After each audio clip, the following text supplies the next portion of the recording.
Hey everybody, it's Allison, the Holistic Homesteader. I noticed something out in my front yard and I think we should have a little chat about it.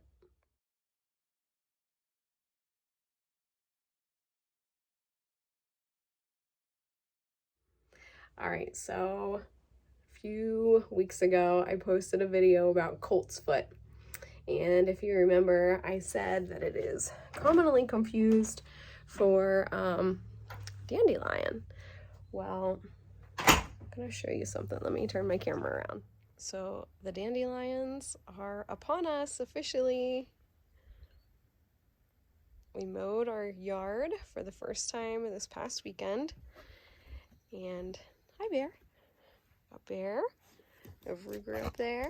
Hi, Betty. What are you doing? He's saying hello. He says hello.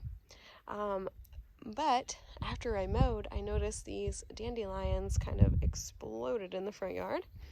And much like the colt's foot, I wanted to show you what a dandelion looks like up close, because I know some people that are viewing right now have no idea what a dandelion is. Now, in a lot of parts of America, especially, oh, that's great. Okay, thanks. No, thank you. So bad. A lot of parts of the world, dandelion is not very revered. People think of it as a weed, and there's a lot of like commercials out there for ridding your yard of these beautiful little flowers. And I got Storm up there too. And it's so pointless. First of all, these are one of the first food sources for pollinators like bees and hummingbirds and stuff like that. And they're just so beautiful for two, but also they are medicinal. So I want to show you, first of all, what a dandelion plant looks like, hopefully without Bear eating it this time. So they grow pretty low to the ground, and the leaves fan out all around, and these are the flower buds.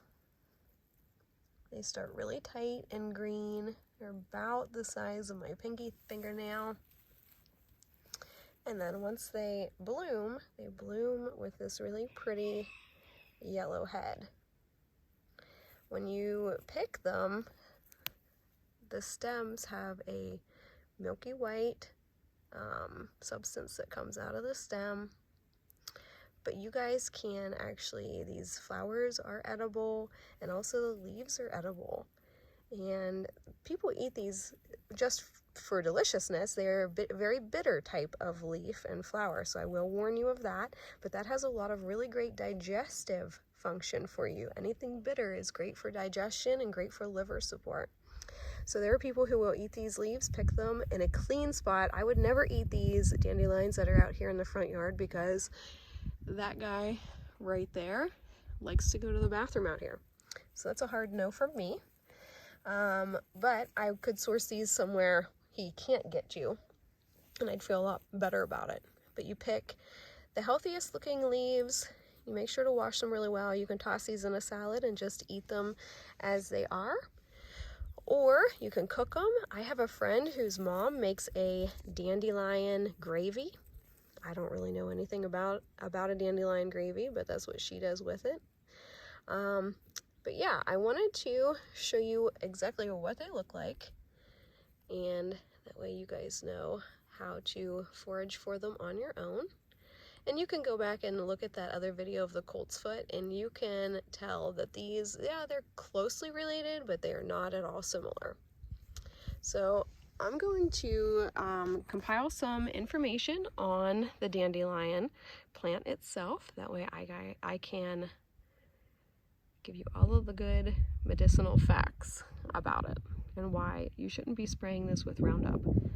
Let it for the pollinators, if nothing else, but you could also leave it for your own medicinal benefit. All right, so you guys got to see what the dandelions look like. I also want to add in that The root is also a very useful part of the dandelion plant itself. I just didn't want to have to pull it up or dig it up. They kind of grow like a carrot. It's just one main root that drops down into the dirt. So they're pretty easy to pull up once the soil is loose. But when we're talking about using things medicinally or even eating them, like I said out there, you want to make sure you look for young, tender, clean, not really bug-eaten type of leaves. And the healthier type of flower heads. And if you get the roots, make sure that you're looking for really healthy looking roots. The leaves, like I said, can be eaten fresh in salad along with the flower heads, or you can boil them, you can make them into gravy, you can steep them and drink them as a tea.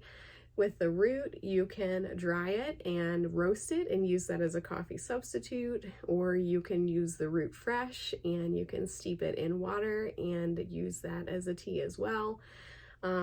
Regardless of how dandelion is being used, and again, I always encourage y'all to do your own research and make sure you talk to your own healthcare providers. This is not medical advice. This is just me showing you that there are things that literally grow in your front yard that could potentially have a really good impact on your overall health and wellness. So if I haven't mentioned it, dandelion is really, really high in vitamins and minerals and antioxidants. It's very high in things like iron, so it's good for any kind of anemic deficiency. It's high in vitamin K and in calcium, so it's good for bone health and osteoporosis. Like I had mentioned out in the yard, dandelion itself is a very, very bitter type of herb. And anything bitter is great for digestion, and it's great for digestion because when it hits our palate and it hits our body, the body, it's so bitter that it makes us secrete. Our salivary glands start to secrete, and in our stomachs and stuff, those linings start to secrete properly, so it helps overall with digestive function. But it is also known to work really, really well with people's livers.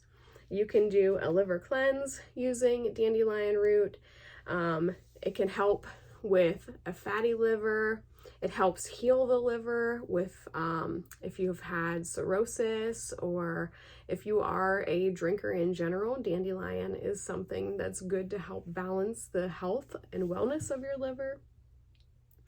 It's also really good for the kidneys, the urinary tract. It'll help with kidney disease or with UTIs even. What else? Yeah, because it's so high in minerals and vitamins and antioxidants, it can also be used to boost an immune system. Let me see. Oh, the dandelion milk, the white stuff that I showed you was coming out of the stem outside, that is also called sap. And that sap is actually a pretty useful item of its own. It can help with skin wounds because it's high in the antioxidants and that kind of thing. But they will help fight bacteria. And you can use it as wound care, essentially. You can also use it as a wound wash. Any part of the dandelion itself, you can use it as a wound wash. And yeah, that sap can ironically be used to help treat warts. It can be applied to a wart, and it can also be used for acne, I've heard. I've never tried it, but I've heard that that's what it can do. So there are people out there who are allergic to dandelion, so always make sure to use caution when you're using anything like this. So I just wanted to point out that dandelion is a readily available herb in a lot of places. And don't spray it with Roundup. Collect it for in your salad, or collect it to make tea and support your liver function. The connection with the liver and acne is A lot of the time, acne is caused because of hormones, but it's also caused because of poor liver function. Your liver is your greatest detoxifier in your body. And if you are eating a lot of genetically modified foods and you're exposed all the time to herbicides and pesticides and heavy metals, your body is going to be way more taxed, and your organ function is going to be way more taxed. And your liver is going to have a harder time trying to flush all of that stuff out of your body all the time. So supporting your liver, especially with Dandelion, is a really great idea. Regardless of where you are in your health and wellness journey, Dandelion is something to pay attention to. And I feel like everybody across the board could probably use better liver function, because none of us eat perfectly anymore, do we? All right, everybody, I hope you have enjoyed this video on Dandelion, and we will see you next time.